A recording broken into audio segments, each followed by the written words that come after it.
Hello, everybody. Welcome to the Welsh Republic podcast, episode 106 today. And I am here with my guest, the real political savvy. How are you doing today? I am so well. Thank you for having me. What have you been up to today, Savvy? Anything much? Oh my goodness. I have been working all day, helping President Trump's campaign, shit posting on Twitter, as you've seen, of course.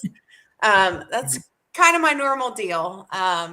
Being a mom, fully employed or full-time employed, and then also, creating my content and then really kind of pushing out Agenda 47 for Team Trump. So that's a day in the life. It's a little bananas. Mind me asking, what is Agenda 47? So Agenda 47 is President Trump's platform that he will be running on for the 2024 campaign. And you can find that at his website at saveamerica.com or Trump, all you have to put in is Trump Agenda 47. And it outlines his campaign, everything from, border security, energy independence, funding and training of our, police, how he's going to drain the swamp of the people that we already know, because unfortunately, that wasn't effective his first term. And then it outlines and details as far as our economy, everything you could possibly have questions for a presidential candidate. Mm-hmm. Mm-hmm. How long has Agenda 47 been going on for? Because I really never heard about this. I mean, I did hear about, it's obviously Truth Social and all that, but didn't actually know he had another platform that you. Yeah, Agenda 40. No, it's not necessarily a platform, but it is his campaign platform, if that makes sense. So it outlines, let me see. Well, I can't show you a picture. Otherwise, I'd hold up my phone and be like, see? But it's just, it's an offshoot of his campaign website where there are basically bullet points of everything that he wants to tackle his second term. It's been in Agenda 47 since he announced is when he did the rollout of Agenda 47. So you can see exactly what his passions are and what he's running on. Mm-hmm. That sounds really cool. Yeah, what would you say has been, have you met Donald Trump yet? And have you met a lot of the staffers, I have not met him yet. I'm getting closer. I have met many of his staffers. I know a tremendous amount of lawmakers, right, that are America First, not just in my state, but all across the country. So I get to, be able to pick their brains about, questions I have or something that, I want to know more about, because that is one thing I do not listen to mainstream media. You'll never catch me parroting something that I've heard on TV. If I hear something, I'm going to research it, and then I'm going to do extra research to research that research, and then I'll come out with my opinion. What news story lately has really fascinated you? Would you say that people, should be more aware of? Oh my gosh. Especially here in our country, I think one of the most troubling ones is our open borders. That is something that has such a domino effect to so many other different parts of our country. Opening this borders, it is helping to fail our economy, if that makes sense, because we have people coming in, they're taking jobs from legal Americans for much cheaper. The kids that are coming over are filling up the classrooms, which we and don't also have. the drugs, the crime that is coming over, like the criminal crisis. The fentanyl crisis, which is absolutely horrific in like California and San Francisco and California and Los Angeles. It's just absolutely ridiculous. Yes, it's spreading so quickly across our country. I mean, that is a true pandemic, is the fentanyl crisis, because it's not just, it's not just in your, and I know I haven't done a single drug in my life, but from everything I understand, it's not just your harder drugs, right? Like heroin or cocaine. I mean, they're even lacing it in marijuana, and people are touching it and they're dying. Like police officers who are trying to confiscate things are losing their lives because of it. The cartels are a huge problem. Oh, absolutely. And a lot of the Biden administration, a lot of the global elitists are definitely funding them.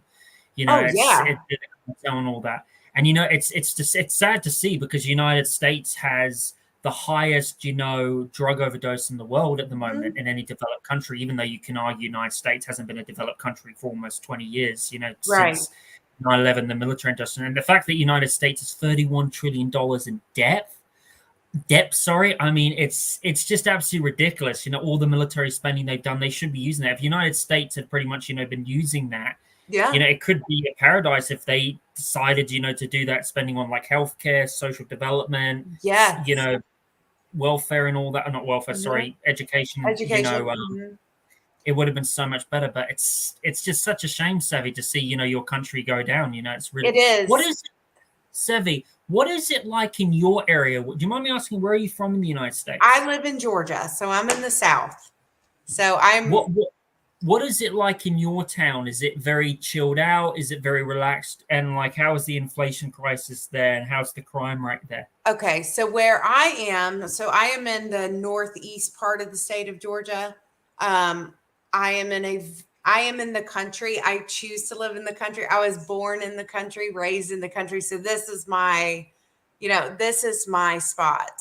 Now in Atlanta, for instance, which is about 45 minutes from me south, there are so many businesses that have had to board up, close up shop. The homeless encampments are taking over downtown, which is, that's very strange for me to see, someone who's lived here my entire life. You'd see, a group of homeless individuals at a park every once in a while. Now it's huge tent cities under bridges. You'll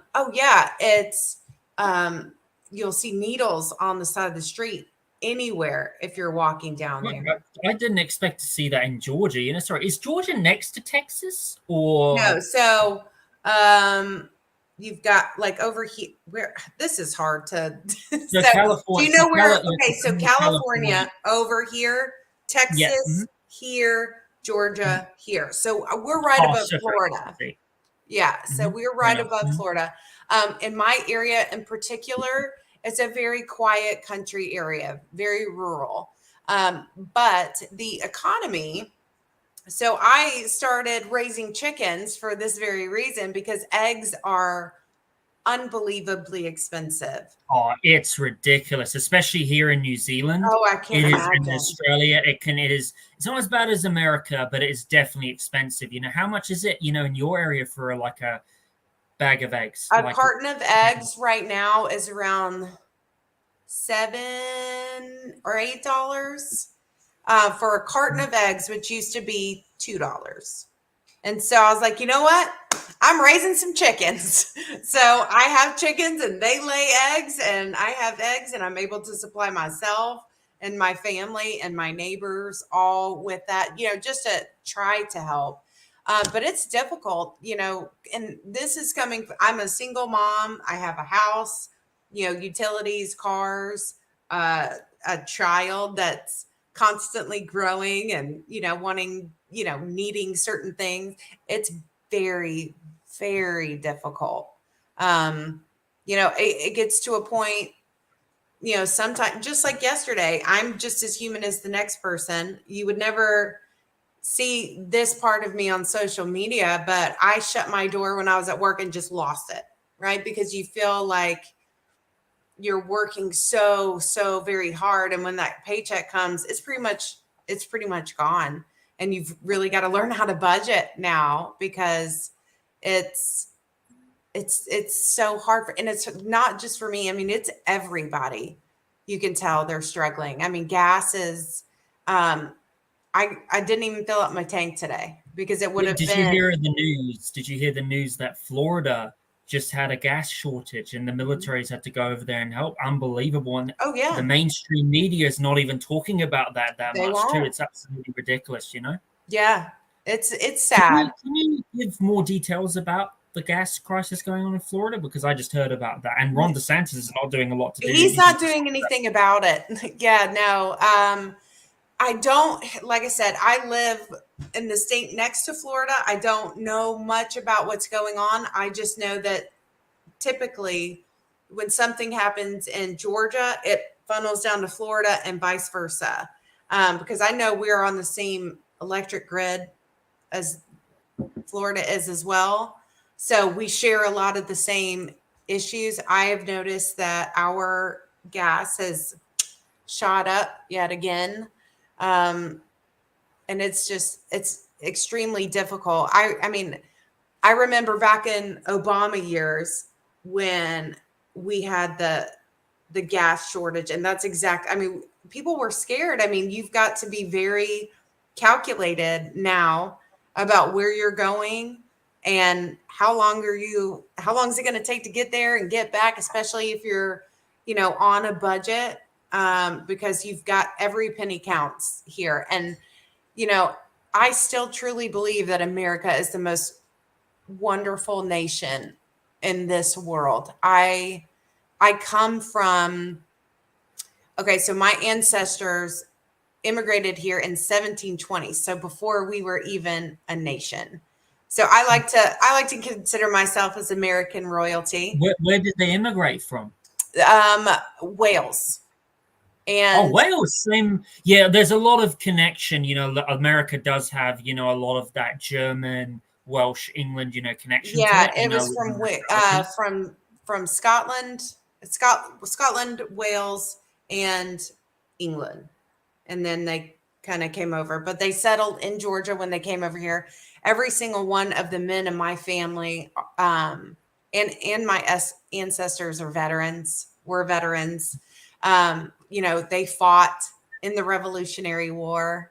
And so I have a deep-seated love for the United States of America, and to see what is happening,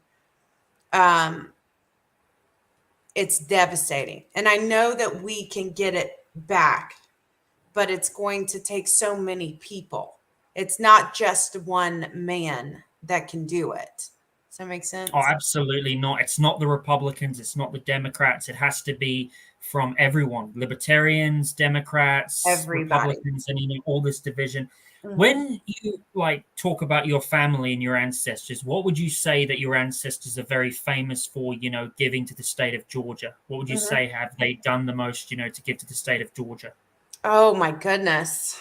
Let's see. I had a governor and a senator for the state, and it's funny because they were Democrats, and I'm not, but that's fine. Some Just of correct. them, This is from your family, right? yes, these are direct ancestors. So Herman Talmadge, he was a senator here, but they gave their lives. I mean, and that is the ultimate sacrifice that anyone could give for not just their state, but for their country. And I had several of them that died in the wars, in history. And I'm extremely honored by their sacrifice, because for them, I am here. And I can't fight. I'm 42 years old. I can't go to war, but I will fight in any other way that I can to ensure our culture survives, and survives for my daughter and for her kids, because that's ultimately why myself and so many others are so passionate about fighting for our country the way that we do, and being no holds barred about it. Exposing not just, liberals that we can't stand, right? But also for conservatives that are that are complete rhino shills. Rhinos, backstabbers, elitist. But actually, Savvy, sorry I had to change the subject, but we No, can get you're back fine. onto the conservative thing. I just wanted to ask, so you said that one of your ancestors was a governor and a senator. Mhm. What would you say was like everyone's favorite policy that they did in order to make Georgia a bit better? What would you say was the favorite policy? Oh my gosh. You're putting me on the spot here because I don't know. I would have to look that up. That was a tough one because, like I said, I could call my dad and be like, Dad, what was his best thing? This was before even I was born. So I would have to do research. However, I will get back to you on that question because I know he fought a lot for veterans, so that's good. And for Medicare, but I don't know the details of it. So I will get back to you on that one. Fair enough. I did hear that Joe Biden apparently signed an executive order recently that apparently affected veterans. What was that about again? Oh, about raising the age of Medicare? Is that what it was? Yeah. That was what it was. Yeah. Yes. Freaking ridiculous. He doesn't really care at all. Absolutely nonsense. No. Yeah. It's very sad, especially when it comes to our older generation, and not just them, but our veterans. Our veterans are suffering. They absolutely, a lot of veterans, especially like from Iraq and like fighting in Iraq, which was an absolute bullshit war. It wasn't a war against weapons of mass destruction. That was a complete lie. The Afghanistan war was based on lies. The Syrian Libyan war, all based on lies. And the horrific effects that a lot of, these veterans have from being in that war, from being in an industry like the military industrial complex, which is an evil organization that just profits off America's tax rates and just, for a long time has been funded by the Federal Reserve, which is an organization that needs to go. It's called Havana disease syndrome, isn't it? Havana syndrome and PTSD. And it's just some of the, it's heartbreaking, and you have your veterans that are, need this treatment. And yet either they can't get an appointment, or if they do get an appointment, it's 6 months down the road. And by that time, the suicide rate in our veterans is astronomical, and it shouldn't be that way. It's absolutely horrific. It is. It's just insane, veterans. What would you say when you've spoken to a veteran, whether it's been at a Trump, event or like a Trump rally or some other rally? What would you say is like the most heartbreaking story you've heard from a veteran that has reached out to you? Oh gosh. There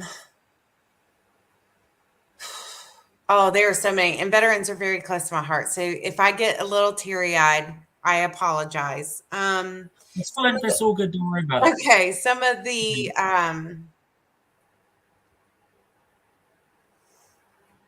I spoke to a gentleman, and this is probably about 6 months ago. And I am the type to where if I see someone that is wearing a veteran's hat, man, I make a beeline with them, right? I want to talk to them. I want to thank them for their service. Ask them if anything, is there anything I can do? And this older gentleman said, if you wouldn't mind, just pray for me, because his son was also a veteran and had taken his life the week before. So you have, it's so sad because our veterans need this help. They need to sit. They paid such a sacrifice fighting for our country, and yet that same respect isn't given to them in their time of need, right? The country called on them in our time of need, but when they are in need, what are we doing to help them? Oh, here's a check. Thanks for your service. No, that ought to be one of the most top priorities of any administration.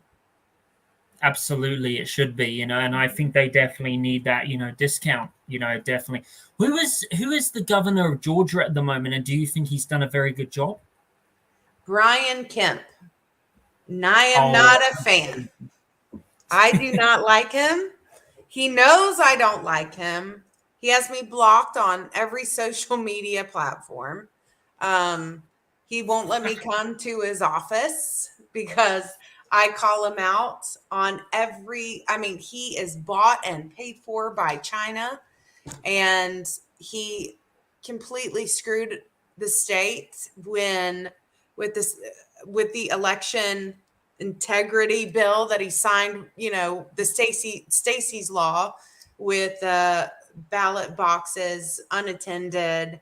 He did not fight for any of us during 2020. I worked 18-hour days at the polls during the election, during the audit, Wow. during the Was recount. this in 2000? Was this last year or in 2022? 2020. And I saw the fraud. I saw the clean, uncreased ballots. I saw a certain precincts 100% go to Joe Biden only and nobody else. Now, in our political climate, if you know anything about American politics, if you're a conservative nowadays, you're going to vote down ballot. If you're a Democrat, you're voting down ballot. No one goes in and votes, especially precincts. They do not go in and just vote Joe Biden and that's it. He didn't campaign. No, they don't. And there's a lot of people who will vote third party. There's they'll vote Green Party, Libertarian Party. And sometimes you have cases like I've interviewed this guy called Larry Sharp. He's from the Libertarian Party, and Angela McGurnal. And they've told me sometimes there actually are some conservative people who do actually get, write those names off. They try to write the names off. And Americans' election system is messed up. It's a mess. Terrible. It's third world. I mean, a lot of Western European countries have better election laws. Even India has a better election system than America does. That's at the moment. 100% true. And election fraud has been happening in the United States, just to let you know, since 1864. Oh, I'm aware. But this was on so much of a grandiose scale. I mean, it was.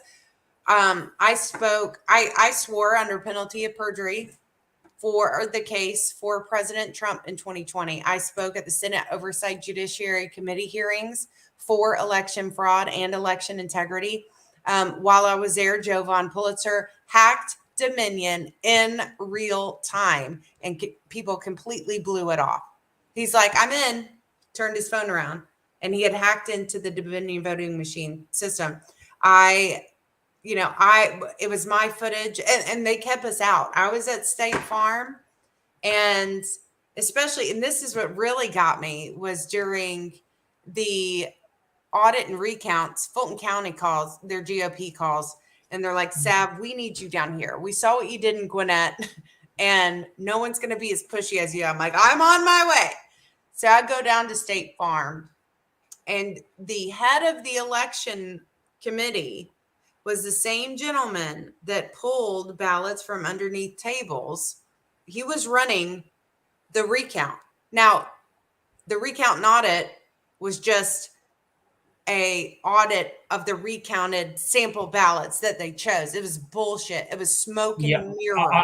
I remember, watching that night and that election, when in the night of the election of 2020, and seeing what was, seeing what the fuck is going on in Pennsylvania and Georgia. Why is it taking so long to count? And I remember the videos seeing where people had shut down the polls and stuff. Yeah. When you look at that, Savannah, when you were working at the polls, what would you say was the most dodgiest thing, the most dodgiest thing in that election you saw, at the polling stations that you saw from an individual, the most dodgy incident that you saw from an individual, whether they were smashing the ballots, in the box or writing something about which they shouldn't be? Oh gosh, I don't know if I can choose one thing. One thing that really got me, and I brought a lot of attention to it, and I'm glad nothing was done about it, but at least it got out, was they kept us, behind barriers. They finally let us in, but it was during COVID, right? So we couldn't, they're like, oh yeah, you can walk around this whole perimeter. Now, as a monitor for the party, I have liberties to go anywhere I want to go, anywhere. And they would not let us, you could only face whatever they were doing. You could face them, but they've got their computer screen in front of them. So you have no idea if they are verifying signatures. You have no idea what the ballots that they're look like. They're having meetings behind almost like this cage. It was very odd because it was definitely set up after they knew that they had kind of been caught. They're like, okay, what ways around this are we going to do? So they would hold meetings for all of the counters behind a cage. We weren't allowed to go. I was escorted out because I'm like, that's bullshit. I'm allowed to go there. Here's my badge. They wouldn't let me do it. They escorted me out. I'm like, are you kidding me?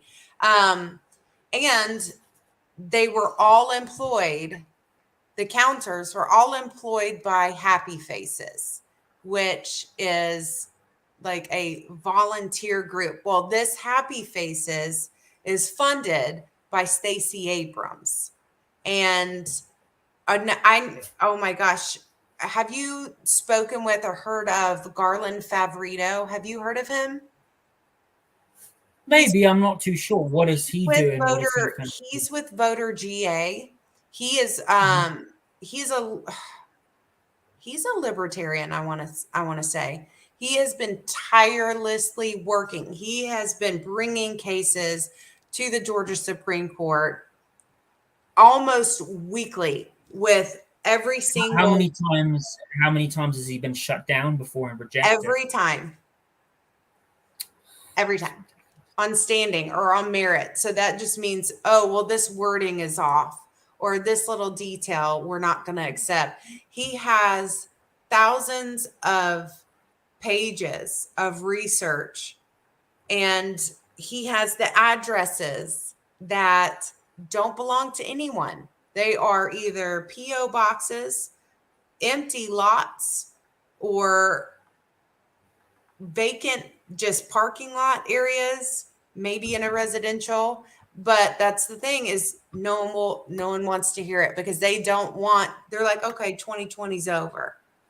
Well, we're still having issues from 2020, right? 2022 wasn't very good. Georgia was one of the worst states with election fraud, which was terrible. Mm-hmm.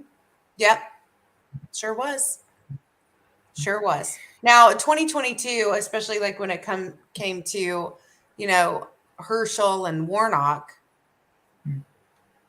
I campaigned for Herschel. I know Herschel personally, not the candidate I would have chosen, right? Because, you've got Warnock. He had already had that seat. So the GOP is like, oh, look what we can do. We're going to put a black conservative in there. Well, it needs to be a little bit more than just a black conservative, right? You need to have someone who knows what's happening, knows the policies, knows the law, knows the law.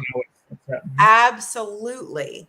I think they were on the right track as far as getting a non-white person to run. That's a huge, huge platform that I think the Conservative Party needs to address, because the way the Democrat Party did it here in Georgia, they were very smart because, of course, the GOP campaigns to rural areas, right? Those are typically conservative. But in your inner cities, your metro areas, Warnock's people hit it hard. And you could see exactly how it went. It was Augusta, Atlanta, and Macon. And that per capita, they killed it. They ran a great, a campaign for Warnock. But that's a huge issue in the party because you cannot forget. I mean, we are a transient country now. We've got people from all walks of life, from all ethnicities, and the GOP needs to start having these discussions with, our Black Americans, our Asian Americans, our Spanish Americans, our young Gen Zers. Oh my goodness gracious, because those kids are the future of our country. I'd be giving them every single platform. They love being on social media, right? If they've got a task that they believe in, they are going to kill it. Can't forget them. You know, you need to be having these conversations and out meeting these kids.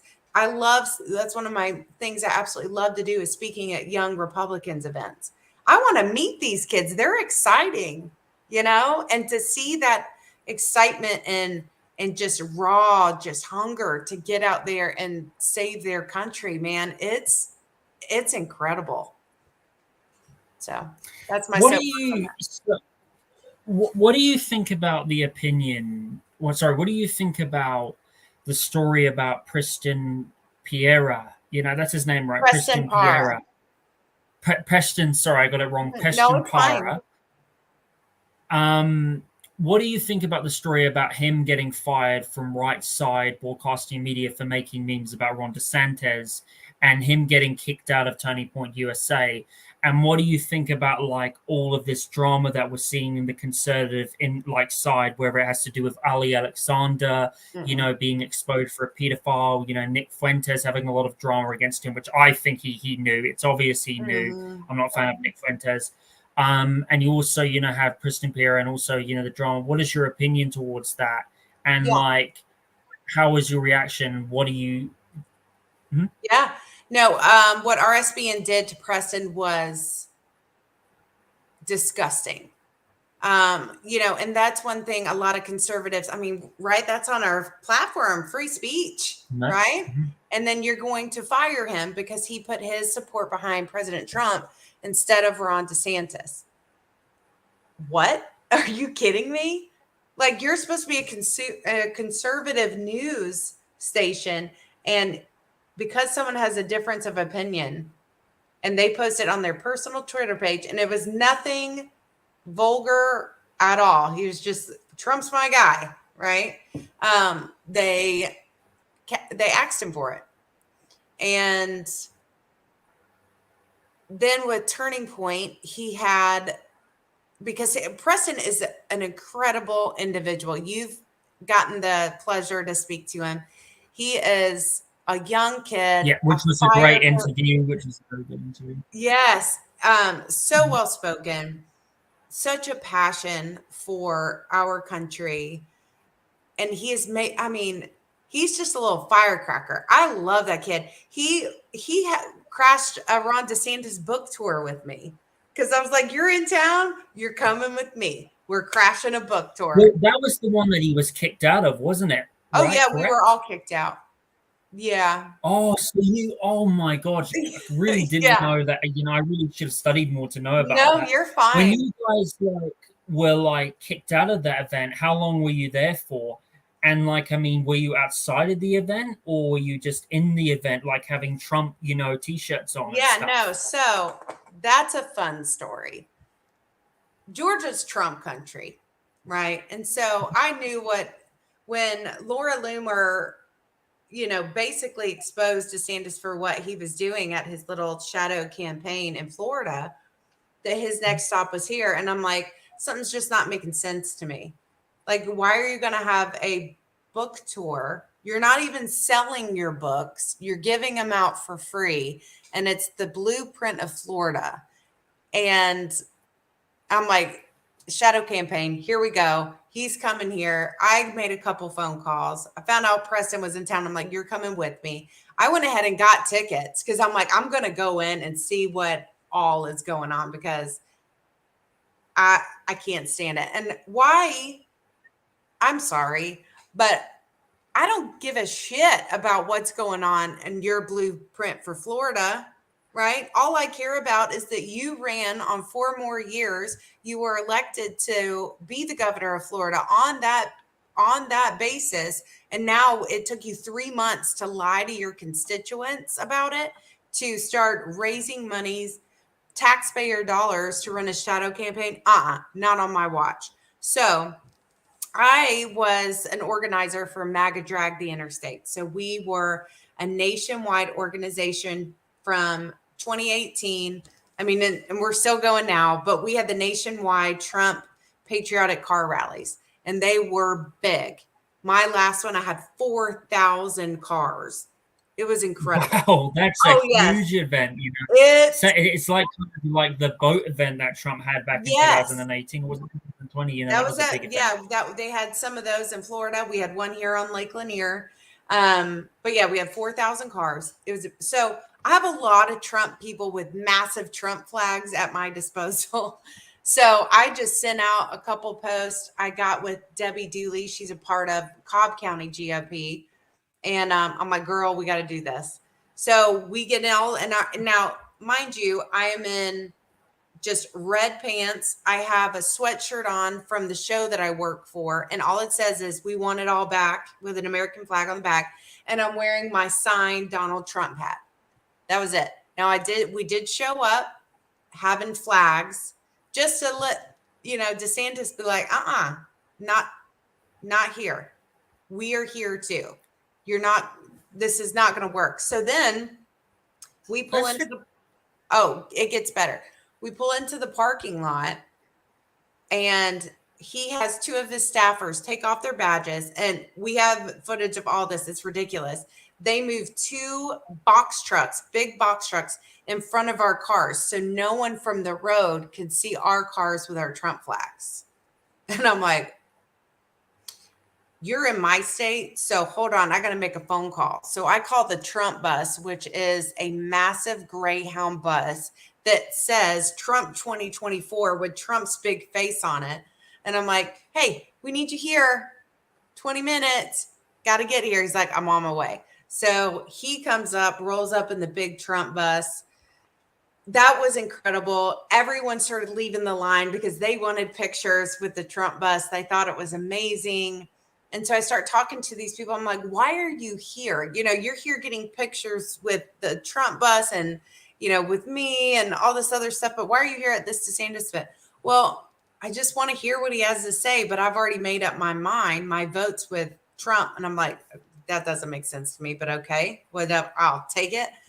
So then, like I said, I had signed up to get tickets. And so myself and my best friend, Rihanna, and then Preston also had tickets. We're like, we're going to go into this thing. We're going to see what's happening. Now, mind you, I was at the very farthest part of the parking lot. I wasn't talking to anyone. I did not go down to the line to talk to anyone. I'm not going to be an annoying agitator. I was probably 150 yards from anyone because I'm not that person, right? I want you to know I'm there, but I'm not going to be, I'm no agitator, if that makes sense. So I go to walk in, and Preston hadn't walked in yet.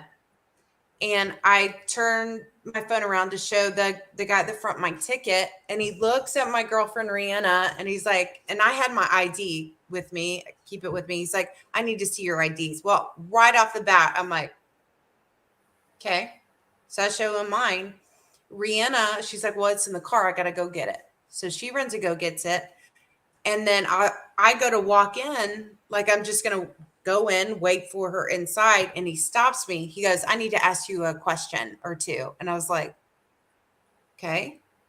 And he says, are you planning on agitating or disrupting this event? I'm like, hold on.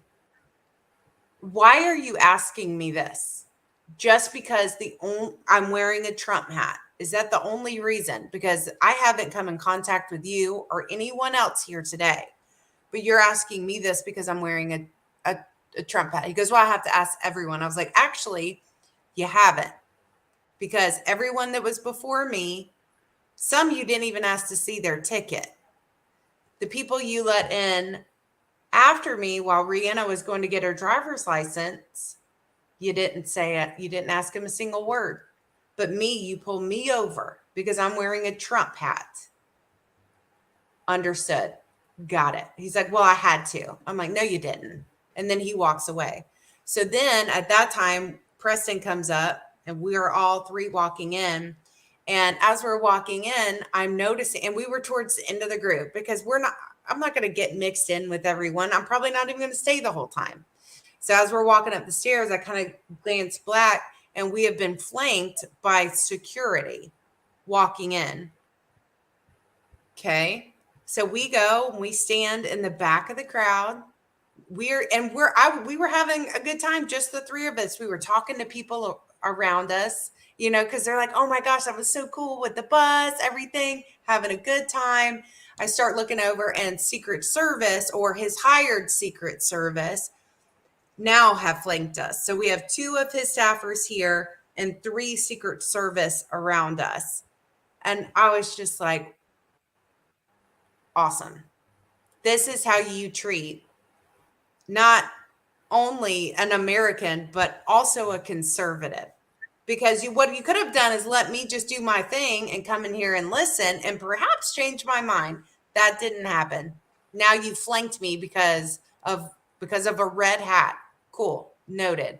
So we're listening to this. It's the most unenergetic, boring speech. And I'm not just saying that, but it was like nails on a chalkboard. It was terrible. And finally, I was like, y'all, I have to use the restroom. We need to go, because he had already, he knew we were coming. DeSantis knew we were coming because I put it out on social media. And I had already gotten calls from Team Trump just laughing, like, well, he knows you're coming. He had already delayed.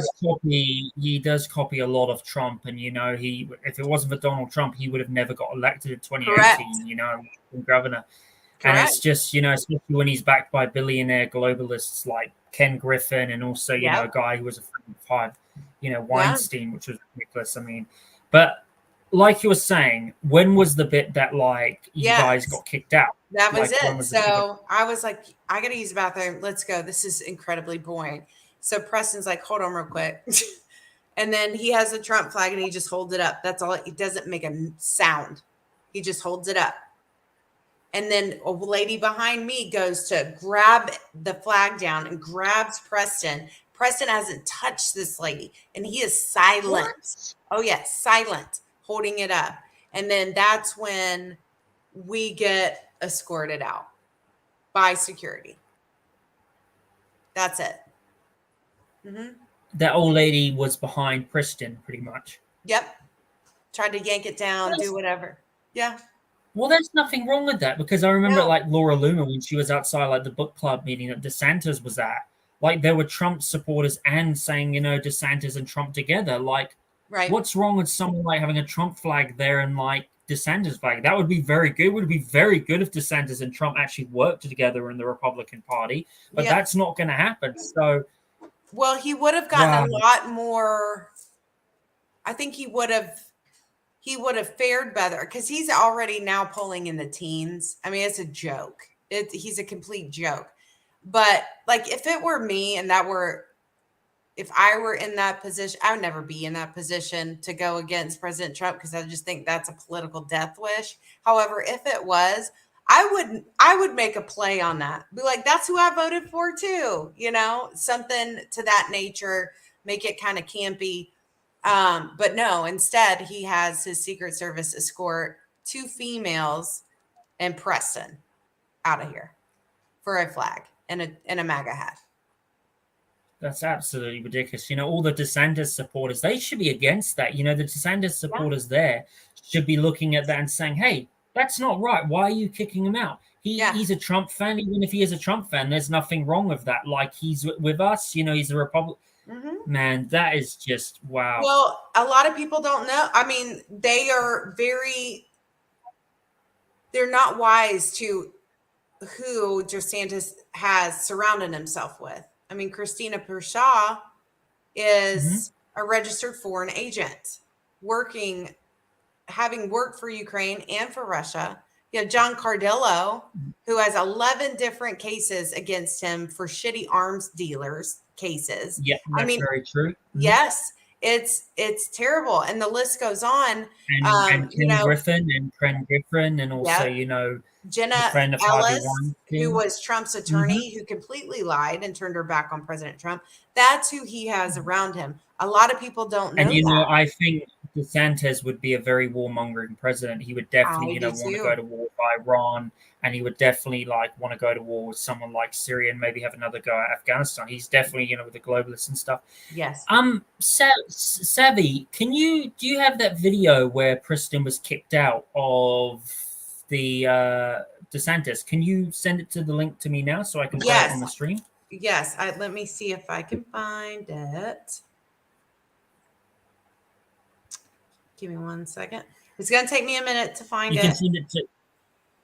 No worries. You can send it to me on the private chat. Oh, there. Okay. Yes. Yeah. You can send, you know. Yes. Hold on 1 second. No worries. Take your time.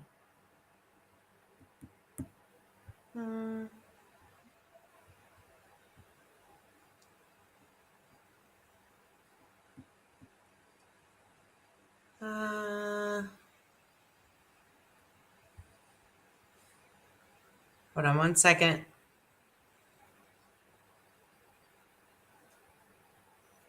I'm going to see if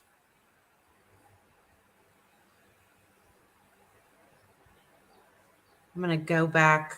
I know Preston also posted it. So I'll try to do this quickly. I didn't have that prepared.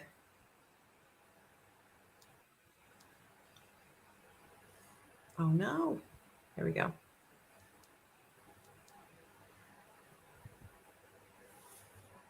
Sorry. I'm getting closer.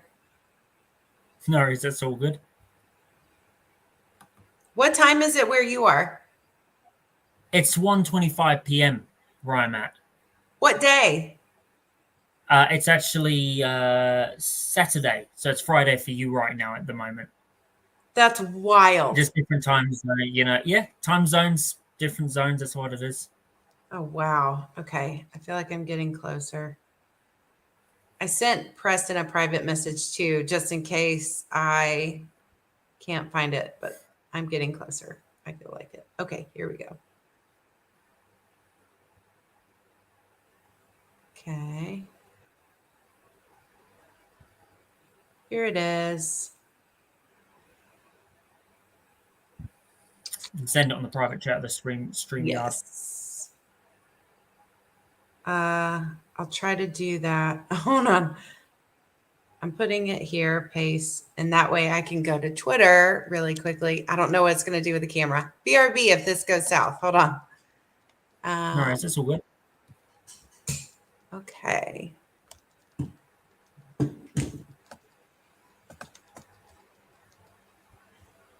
Copy. Yeah, I do agree. I do agree with you. I do think Ron DeSantis is a globalist puppet, and he's definitely an elitist, and he's definitely someone who cannot be trusted for sure, 100%. Yes. And then. All right, so there we go. You got it right there. So there we go, ladies and gentlemen. I have it. I will just put it there. Get it on. Sorry, trying to get precedent. Oh yeah. Oh, sorry about that. That's no, that was me. Oh, that was you. Sorry. You know. Yeah, it's sorry, ready that for you. Was, Boone Squad, the first and Briere. Share. Sorry. I'll add this to the screen. It's going to be added. Hang on, it's going to be added. So there it is. Can you see it? Yes. And I'll try to work this out properly. And okay, so ladies and gentlemen, this is the video where Christian I'm being told the DeSantis meeting, which is unacceptable. Here we go. So going live. So yep, you guys can see it there. You pull it out now. DeSantis security for flying a Trump flag. Everything okay? How much is Meatball paying you to enforce his no Trump flag policy? It's a disruptive policy. Is it disruptive or just holding a flag? Yeah, maybe. Really? News to me. You can't hold a flag in a DeSantis rally. That's interesting. Interesting. Thank you.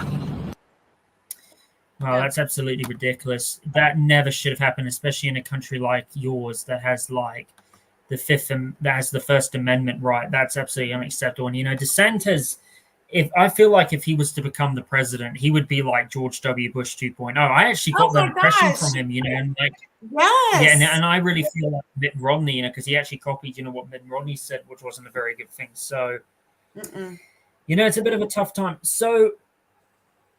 Speaking of that, Savvy, with that going on right now, how do you think the Trump indictment is going to end? Do you think they're going to drag it on until the Republican primaries? Or Yes. do you think they will find a way to take Donald Trump down and kick him out permanently? Or do you think he will find a way to successfully win? No, I think that they will drag it out, right? Because nothing is scheduled until December 4th, right? So this is going to be a time for the Democrat Party to raise money, get out. So December, is that when the court case is happening? December 4th? Mm-hmm. Oh, for goodness sake, that's just ridiculous. Oh, it's horrible. But it's just, all it is a time for them to fundraise, to be able to make propaganda, and for mainstream media to start getting their talking points out. Hey, Trump is this, he is this, he's been indicted for this, blah, blah, blah. By Alvin Bragg and, Eric Adams, who haven't done anything about New York City. They literally said New York City was like one of the safest places in the I know. I country. would go to New York if you paid me $1 million. No way. Anyway. I remember like watching in the Trump indictment where they were all outside protesting, I remember Savannah Hernandez. Savannah Hernandez? Oh, she's fantastic. She was out there, like interviewing, Republicans and interviewing like Democrats. And there was this, there was this like, guy, there was a leftist guy who he was talking to.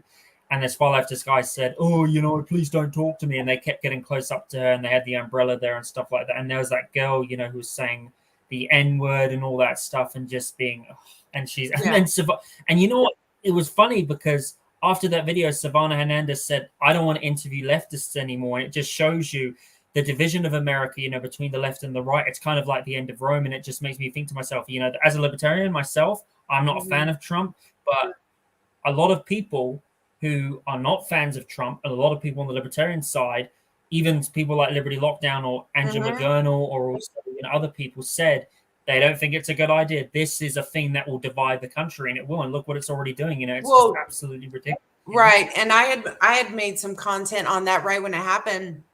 I'm like, what you've done is you've made an untouchable man a former president of the United States.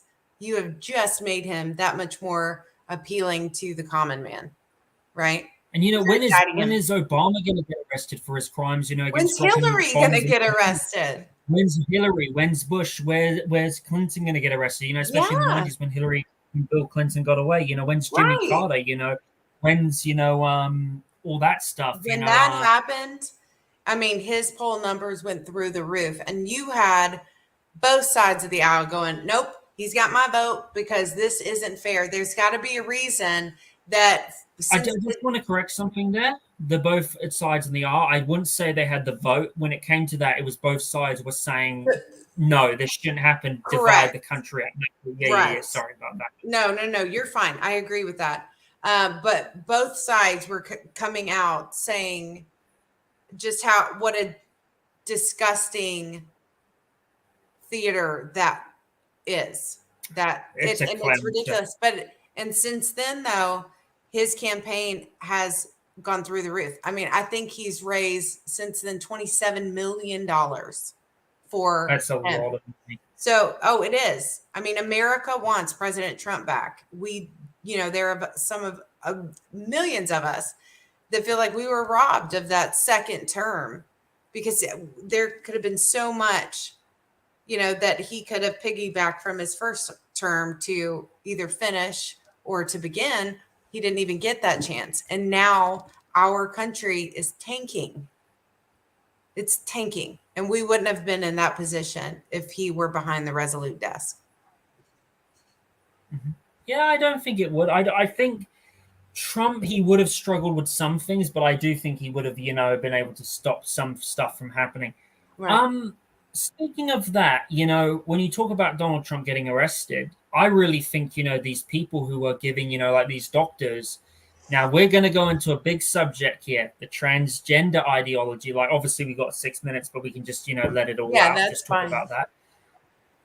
I mean, giving kids hormone blockers, giving them, like, testosterone at a young age. I had a girl on my show called Chloe Cole, by the way. She was the interview I did before you. Fantastic girl, very lovely. She was telling me her story. And the hormone blocker thing is just, I mean, giving it to young kids. And the fact that there are Pentagon doctors literally saying, 7-year-olds should have gender surgery, and literally they'll be like, oh, this is healthcare, but in fact it's not, because the drugs that they are giving to these people are pretty much drugs that they gave to people like sex offenders in World War II to chemically castrate them. It's absolutely ridiculous. And you got like people like Riley Dennis, who was, what's her name again, the girl that's on the swimsuit who got attacked, Riley Gaines. Yeah, Riley Gaines getting attacked, and then Laura Loomer went to the same university and she got attacked. Other people got attacked, and it's just like, it's just absolutely insane. How do you feel like seeing this sick agenda? Look, when I'm saying this, I have nothing against transgender people. I don't nothing either. Against gay people. I don't either. Nothing against gay people. It's just, if you push it on the kids, no, it's a no, absolute no. And I definitely think, that these people need to be held accountable. And I definitely think that, honestly, when you look at that, how does it make you feel as an American to see that happening? Like seeing all, these drag queen shows happening in public schools and primary schools, and seeing no one not really doing anything about it. Yeah, that really angers me, because I feel a lot of that falls on the parents, right? I come from a very patriarchal Southern background where if I even once stepped out of line for anything, my dad was the first one to be like, and then I'd get spankings, go get the belt, which one. If you bring back the wrong one, it's going to hurt more type. But the parents are a huge part of the problem, because they have, we've gotten into this age of technology where they're like, oh, I don't have time to spend with you right now. Just go play on your iPad, play on your phone, play on your computer, instead of the nuclear family dynamic. Which is something that the West needs back 100%. Oh, New Zealand and Australia, we need that back. Western Europe needs it back. It's just absolutely ridiculous. It's a shame what's happening. And by the way, Savvy, I'm going to be having more people come on my show, detransitioners, on my show, who speak out against this gender, like Chloe Cole and also other people. It's just absolutely sick, and one thing Vladimir Putin, Vladimir Putin said basically is the West is being overrun by these sick people. Whether you like him or not, you have to agree he's right. He's right, and that's one of the reasons why Russia does a good job, because they protect their kids from that. Yes, and there are parents, that don't want to hurt their kids' feelings, or are afraid to say no to their kids. That's my favorite word to say to my kid. She is my kid, and I will say it. Did you see Did you see in Washington that they bought? I think it was in Washington. They bought a bill that said, if a kid, if a parent said, they can't change, their gender, then the, police can pretty much arrest those parents. Yeah. Absolutely insane. Canada's doing the same thing. And what's Florida doing? They're actually bringing in the death penalty. One thing is, I think Donald Trump should do in his next presidential office, whether it is Donald Trump, whether it, be a Larry Sharpe, even a Democratic candidate, even if it was Robert F. Kennedy, anyone who comes in should say, look, guys, and also just to let you know, especially, the amount of increased, gender clinics that we've seen, in the last 20 years in the United 10 years in 2007, there was only 2 in the country, and now there's like fucking thousands. Yeah, thousands. Is a president should come in and say, look, guys, this is not acceptable. So what I think Donald Trump should do, he should come in. This is on Agenda 47, by the way. It's already outlined. And he should say, okay, guys, look, I've got nothing against transgender people, nothing against gay marriage. Mm-hmm. If you're 18, you can do whatever you want. You can have sex-changing surgery, whatever, if you want to get gay. But if you're a kid, but no, this shouldn't be put on kids. This is harmful to kids. The gender clinic surgery stuff is unacceptable. It's disgusting. It's gross. These kids shouldn't be getting that. And as a president, I am going to sign an executive order to ban this nationwide. And if you guys practice it, it should be a felony. That's 100%. How it should be. Mic drop, 100%. you know, and again, I have nothing against this transgender movement. I have gay friends. I think they're adorable. I love them so very much, right? But I would never allow my child, because her brain isn't even fully developed until the age of 25. Okay. Yeah, and they can't consent, No. Well, actually, no.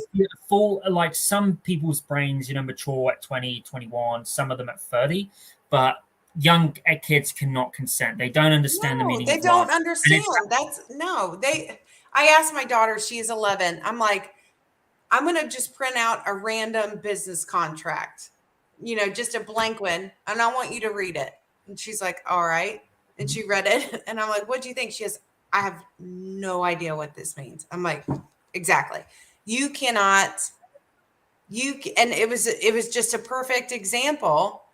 You cannot comprehend a business contract or negotiate it. Why would anyone in their right mind think that someone that still believes in the Easter Bunny and Santa Claus thinks that they're another boy? I was a tomboy growing up. I wasn't a super girly girl, right? I was just a tomboy, but that's what it was. It was cool because I'm raised in the South and I like guns and I like mud and fishing and four-wheelers. Okay. To be honest, you don't seem like a tomboy to me. You just seem like a normal conservative girl. Oh, well, I am. Yeah, I'm a normal, conservative Southern girl. But still, that's, people want to go with what's trending or what's popular at the time. And my point is, no, you need to turn back to God. You need to turn back to the nuclear family. You need to get off of, or at least monitor what your children are seeing on the internet.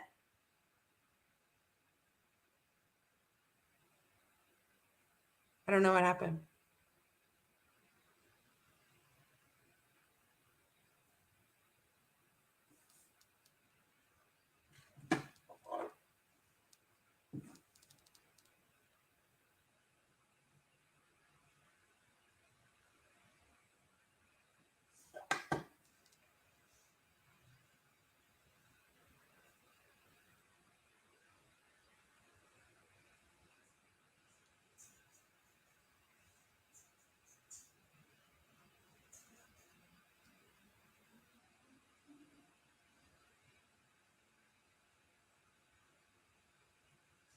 I don't know what I'm supposed to be doing. Well, thank you guys. Oh, he's gone. Okay.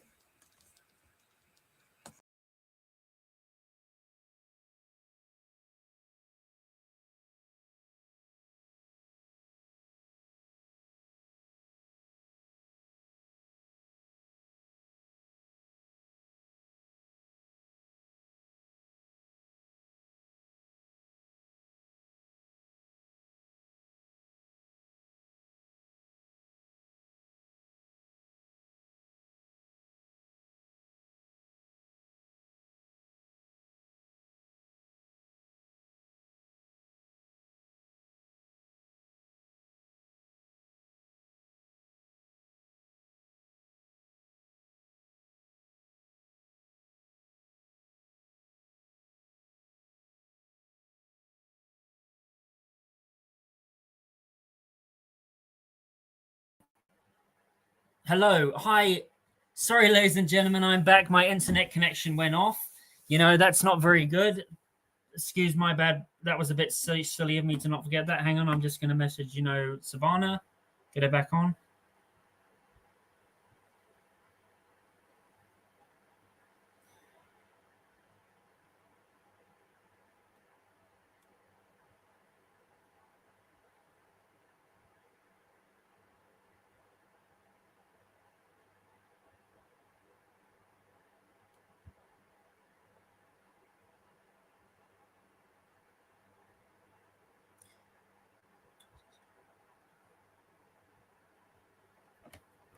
So sorry about that. Binary, I think it's called Binary Chronicle. Let's see what he's saying here. If it had been a rainbow flag, it would have arguably have been allowed. Yeah, that's definitely true. It definitely would have been allowed. I mean, these people, just I mean, the agenda that pushing, is just ridiculous, man. It's absolutely insane. You know what's going on with what they're trying to push. I just don't understand. What's going on. Yeah, and I think it's absolutely just. So, ladies and gentlemen, she's back. Sorry, so sorry about that, Savvy. My internet went off. I was scared. Your face was like, oh, and I'm like, what's happening? Literally. I didn't know that. Yeah, this guy, binary, wherever his name is, just posted something here. He said, if it had been a rainbow flag, it's arguably that it would have been allowed, which is true. I mean, look, you can literally say, for instance, in the primary school, that, it's okay for kids, to have sex training surgery at a young age. But if you're a Christian and say, you disagree with that, you'll get fired. He also said that I have been thinking that for a couple of weeks, the super elitists have purposely recreated a new Roman Empire to control it. It's all easier. Binary, I disagree with that. In my opinion, I think, but if you think about it, they kind of, made America an empire when they did the Federal Reserve Act of 1913. That pretty much turned America from constitutional republic into an empire, especially with the military-industrial complex. And you could argue the Act of 1871, also has a lot to play with the District of Columbia. So I would say, America, stopped being a constitutional republic in 1913 from the Federal Reserve Act, because that allowed the Federal Reserve to take control over, America's banking system.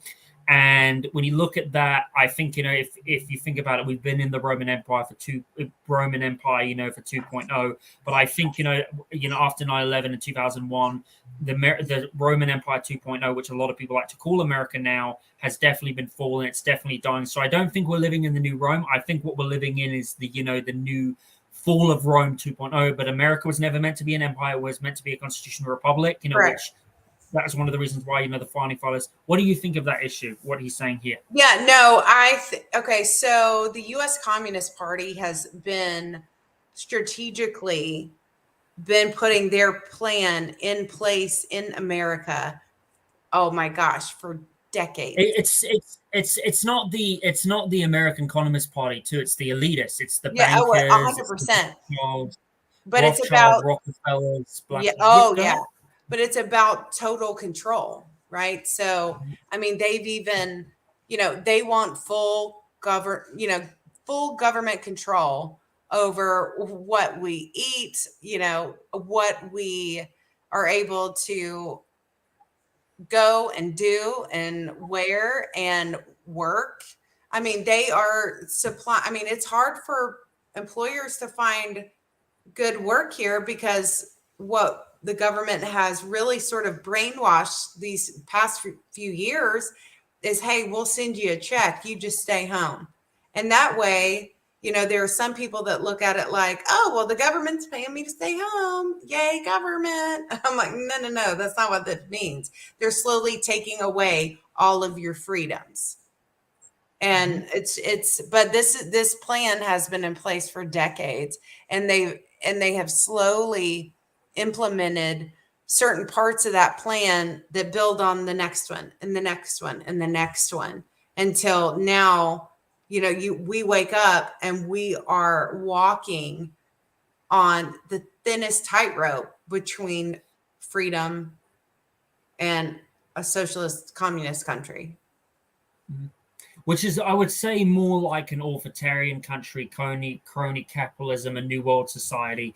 That's what America is now. Like America, if you think about it, like I said, the Federal Reserve Act, pretty much turned America from a constitutional republic to like an empire and a corporation.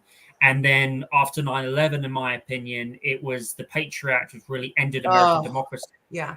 And let's not to mention, this is another thing that a lot of conservatives are not talking about, and a lot of leftists and a lot of people in the Turning Point USA, is the Restriction Act. Oh, yeah. Well, that did not get passed. Thank God. But if that would have gotten passed, it was the Patriot Act 2.0. I mean, that gives them the liberty to basically spy on American people, on American soil. If you think about it, if you think about it, they're already spying us right now. They've been doing that. They already have the ability to access your cards, access credit they card access details. all of my pictures and videos. I have 4 videos that I took when I was in Washington, D.C. on the 6th, and they are blacked out videos. I can't access them. They're there. I can hear them. I can't see a thing. They're completely blacked out. And that happened because they set up these city, what are they called? City spaces, city something or others, but they're huge. And they were doing this when we got here the day before. They set up these huge towers with these massive globe looking things, right? And what it was doing was capturing every single bit of data from anyone that was there. Our credit cards. Oh, yeah, it's a big problem in the United States. And, it's scary because the spy balloons, they say China, but I'll tell you this. In 2019, the United States and the FBI were actually putting spy balloons in the air before the Chinese were doing it. The FBI, and the CIA, Edward Snowden, God bless his soul, has been saying the FBI have been using this, whether it's been on computers, whether it's been on laptops. Yep. So for conservatives to come in and say, "Oh, TikTok needs to be banned," no, it's not TikTok that needs to be banned. It's the Restriction Act that needs to be banned. The Patriot Act needs to be banned. The CIA and FBI, if you think about it, they need to go. The Federal Reserve needs to go. Those are the bigger issues. But look, the thing is, Savvy, with me, one of the things that let me down about Donald Trump is I really think he could have pardoned Assange. He should have pardoned Assange, should have pardoned Ulbricht, and he should have ended the Fed. Like the Fed is just, printing unlimited sources of money, and it's just it's. Yeah. Well, and again, I will direct you back to Agenda 47 because all of these things that you have mentioned are actually outlined in his plan, which they weren't for the last campaign. So, God, I'm praying for every single American, for our country every single day, because we need all the help we can get. I mean, you see videos of people in other countries that are failing, and you're like, oh, thank God, right? Thank God I'm in America. Thank God I'll never have to worry about that. Well, I would. I think Western Europe is going to shit. I think New Zealand, Australia were okay, but when you look at places like China and Southeast Asia and Japan and South Korea, those countries are the future. Like Eastern Europe, Russia, BRICS is definitely going to change. Look, what's wrong with that? There's nothing wrong with a multipolar world. BRICS is a good thing because it's going to free the world economically. But the problem is the United States dollar, when that goes to shit, I mean, it's just, and it's pretty much there. It's going to happen, though. Yeah. It's going to happen. Savvy, one last question before we finish off. Sure. What is your opinion towards how do you think it's going to happen in 2024 and 2025? Do you think Donald Trump is going to get elected, or do you think we're going to have something similar that's going to happen where we're going to end up seeing election fraud, and then we're going to see the potential end of the United States, empire, the Roman Empire 2.0, and then potentially see civil war? And do you think there's a chance where you could, and what is your opinion towards national divorce? And do you think we could see Florida and Georgia go their separate ways, like after the fighting that happens? Yeah. I wholeheartedly 100% believe that President Trump will win the nomination and the presidency in 2024. I think with everything that has been exposed so far, and not even by him, but by grassroots activists like myself and so many others, I think that no amount of cheating will be able to keep him from winning that office. Will there be cheating? I'm 100% there will be. I mean, we talked about that the first part of this interview. There have been cheating in every single election. However, I do think that as far as the Conservative Party, they are looking at new strategies. I mean, ballot harvesting, we're all in. Democrats can do it. I'm like, sign me up. Where do I do it? Hey, you know what? I'm taking a page out of their playbook and it worked, right? Do I think that was a long question. Do I think civil war would happen? No, I don't.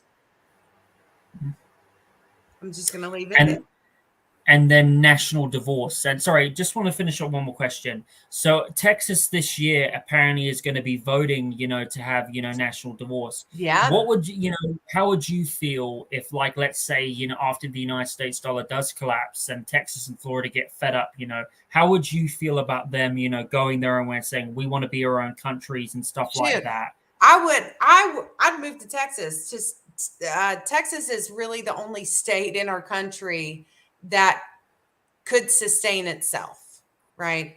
I mean, California could if it was like a real good state and didn't have globalist, but it's not. Nope. It's funny because Florida gets all of their water from us here in Georgia, from Lake Lanier. That's kind of funny. So they can't do anything about us anyway. But do I think that's going to happen? No. Do I don't necessarily hate the idea though. So that's a tough one. There would be a lot that would have to happen. I mean, that's you're voting for a national divorce. Well, then you've got to have elections for your president, vice president, cabinet, the whole 9 yard, get those in place. So it would be a lot. It would be a lot. Oh, it would be very long. I have a theory, in my opinion. This is if things go dark. Like, this is if, like, I have a theory that in 2025, you have the United States dollar that collapses. Then you have civil unrest in the United States that happen. Not like apocalypse, but basically like the Black Lives Matter riots, but it's maybe 10 times worse. And then all of a sudden, Texas and Florida says, okay, we've had enough. We want to go our own way. And then they have a vote in 2025, and then they go separate ways. And then 2026, United States splits. Texas and Florida becomes its own country. And another country that is very, in my opinion, very libertarian, New Hampshire, that is another country. By the way, New Hampshire has very good freedom laws. They're actually, one of the very good free countries. Yes. Yeah. I don't think it's, like I said, I don't necessarily think it's a bad idea. I just, when you think about the Revolutionary War, that didn't happen in 1776 and it was over and the country was created, right? I mean, it took decades. It took 10 years. I think it was 1788, 1785. That was when America, was formed, wasn't it? Yeah. So, I wouldn't be. The only time there would be ever civil war here is if they did try to come get our guns. They might. They could try. The elite are going to get desperate. Oh, they're trying. But even if they do, it's not going to happen. I'm sorry. And I'll use my state as an example. We are a good old boy state. We love guns and we love freedom, and do not step on our land, our property, unless invited, because you'll get shot. I don't think that would ever. I really don't think that would ever happen. I don't. I'm hoping, praying, but I'm not giving mine up. So. Yeah. So, speaking of that political savvy, is there anything else you would like to say, and where can people find you? Yes, thank you. First, I want to thank you so much. This is really exciting. So, I do a lot of podcasts here in the United States. This is my first international podcast, and I am so honored. I am from the land of the little white cloud, New Zealand, Aotearoa, that's what they call it. A very pleasure to have you. And what else would you like to say? Just thank you for everyone for taking the time out of your day or night, to hear what I have to say. Thank you for the wonderful questions. You can find me I am most active on Twitter. I am at Patriot, PATRIOT _savvy, SAVVY. And then there you get, or the real politically savvy on TikTok, Instagram, Facebook.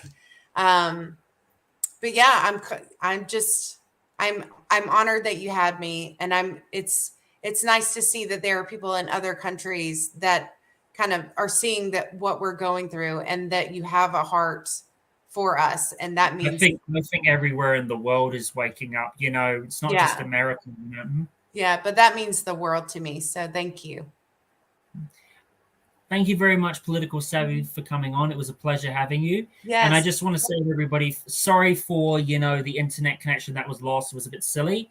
But I just want to say to everybody, thank you for joining the Welsh Republic podcast, episode 106. Take care, everybody. Please remember to like and subscribe. Have a nice day, everybody. God bless you all. Take care. Bye.